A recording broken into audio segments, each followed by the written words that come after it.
pamberi penyu.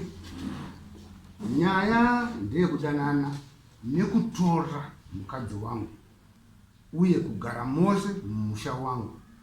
Unoda kuripwa nemombe 8 nembowo dzako chitupa nemari yedare.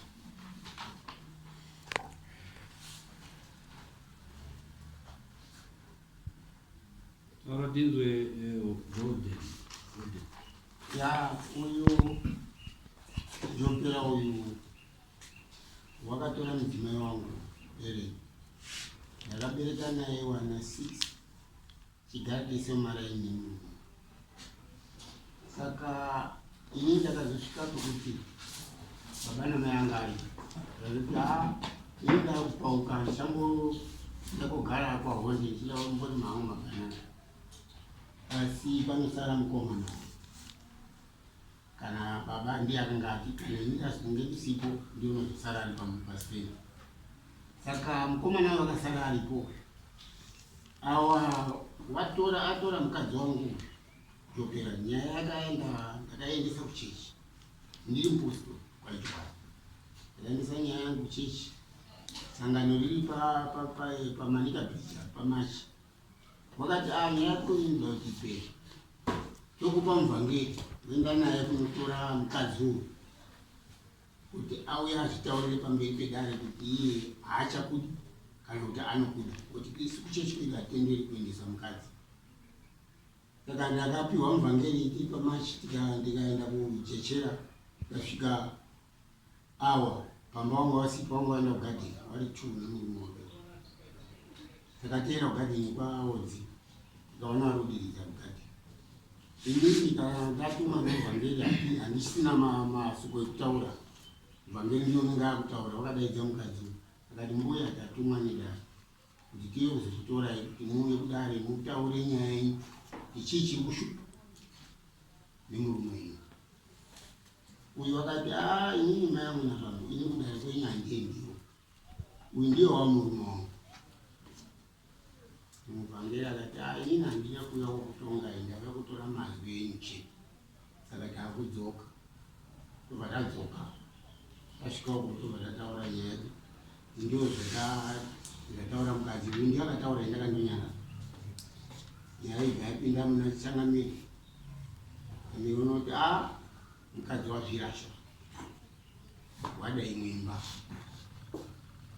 anasimuka anozombotaura nawo, asi ndazoenda kumba manje ndakushida kuti wabve pasitendi panga. Awa ndakasvikapo ndikaenda kwasabhuku akati nyaya yangu ngei, ndikati ndotowana wabve pasitendi panga. Kanzi wauya wega here? Ndikati handine hanzvadzi. Kazi wadini mbotaurira hanzvadzi yangu? Ndadzoka ndatora hanzvadzi yangu. Hanzvadzi ikati isisu tisati tamboenda kwasabhuku ngatiende toti shamwari madherere ako azonyanya kudini kuti ubva kuti unotora mukadzi ugara zvemumusha mangu waishuka uyu mwana waisingotsinda nemukadzi mupoto kuti akakurukura waona mumetsvina. Saka isi tasvikapo nehanzvadzi yangu takasvika tikati ibva pano nhasi aurari pano nemumo wakarongedza mukadzi aibva waenda pamba pemurume une stendi yake nemagadheni yake neminga yake. Kubva waenda ipapo wakandosvika isiaenda takaita siya tabvisa munhu pamba pasara mukomana. Wakandoita 1 week kubva waenda kugadheni kwangu wakamushawo nanhasi ndipo wari. Saka inini ndagarawo ndakazouyazve ndakaenda pasabhuku mazono zvoita izvi kuita munhu sabhuku unoti inini ndiri kundozviona ndingasimudza nyaya yedu isina kuuya zvakanaka ndikuti adaitwa murume uchitaura wakatumirwa samanisina sabhuku wakaramba kuuya wakazotumirwa zvekechipiri yaine nguva wakaramba kuuya wakazoya kechitatu wakazoya pasabhuku taurirana ati shamwari nyaya iri pano ndeyekuti mubve handiti makada muchandi munywana indaita pamba penyu sitendiri rapei itingoona nemaziso nemagadheni enyu neminda yedu chikumbonetsa chii uyu alright tinobva ndati kanisa bhuku wape mazuva ekuti wabve unoti kudiniyo ndikati inini ndovapa 7 days kuti varongedze waende paseni pavo hangaiomberwe yapera yake noenda angudodzoka kandogara kuzozwa mwana wafona kuti vanhu vaya vandoripa vari kutotaura mazwi maraini kuti hatifiba ungatofira ndichaeke kuendere vene ungazomuka zvimweni mwana mandasimuka ndibandayani tosvika WhatsApp ndikati inisabu urako ndaita manje handichadi kutongana navanhu vari kugerera iyo indaa kuti ndiende kwamama ndokuya kwandakazoita panapa tosvika ndondakuisa nyika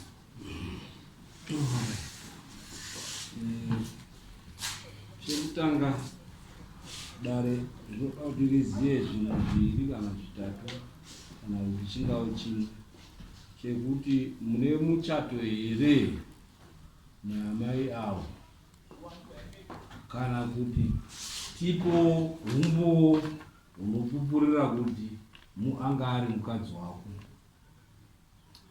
inini nemuchato handina since kwedu chichisi tinototora wakadzikana kana 10 handina muchato ndakaripresenta naye asi kugara kwese muvhileji kana sabhuku saka dare manje rinogozotonga sei nawo pasina humbowo hwekuti mukadzi wako iwo usina humbowo hwekuti mukadzi wako.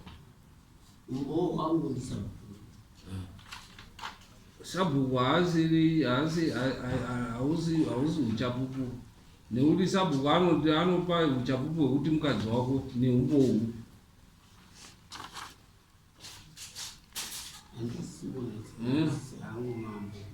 kuti tiziye kuti mukadzi wako pana tezvara here pana tezvara here pana ani anotitaurira kuti uyu mukadzi wako uripi. Saka anouya here tezvara kana achiuya achipupura kuti hongu wanga wakaroora nekuti wakaroora here. Saka zvese izvozvo nekuti hauna bepa rinokuratidza izvozvo saka tienda kutoda hupu chapupu kuna tezvara nekuti vazhinji vanhu mune muri kubika mapoto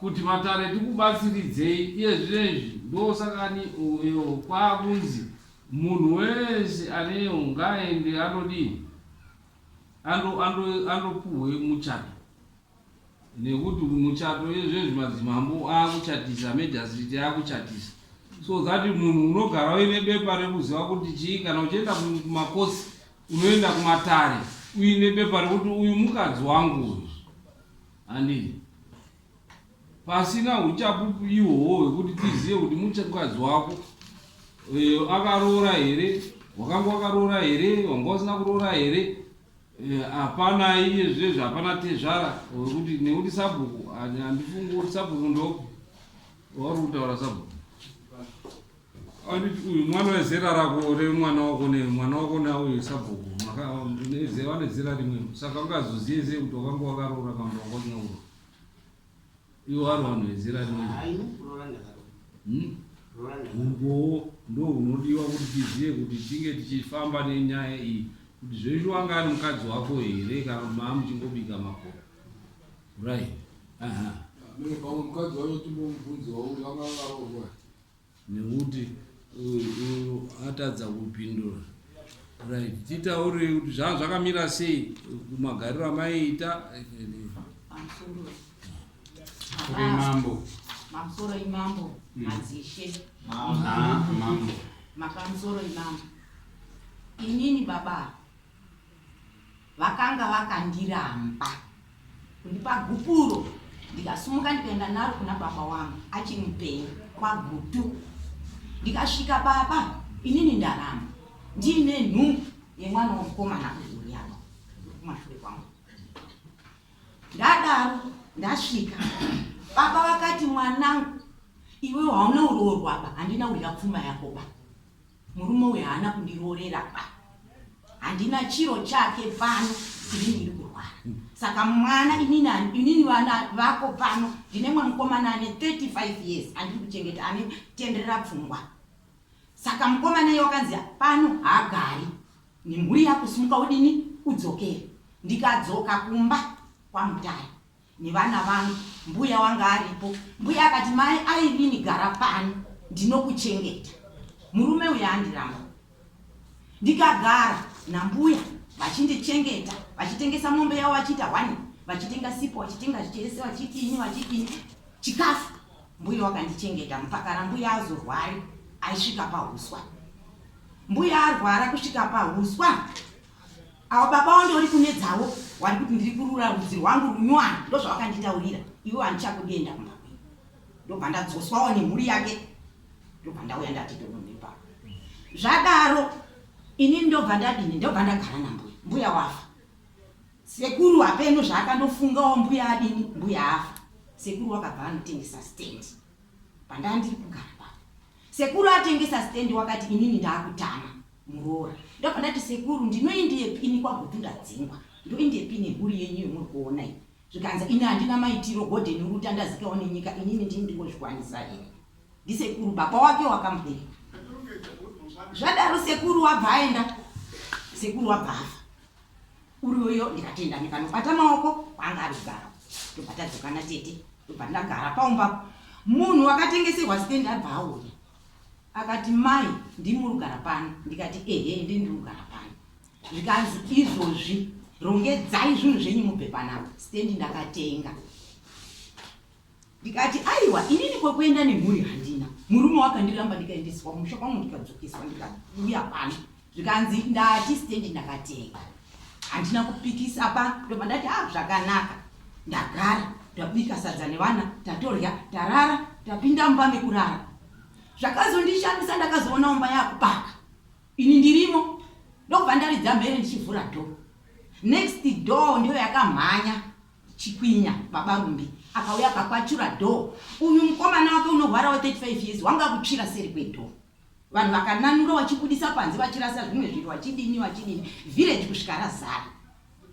Village zvarazara. Vabatsidza munhu uya wakapisa wabva amhanyira muchikwere mokwasango. Kwako Hwanda imomo. Zvahwanda munhu uya uyu. Vanhu village robva ratsvaka. Vaibva vamubata usiku, vaibva vamutora. Zvikanzi wapisira vanhu mumba sei?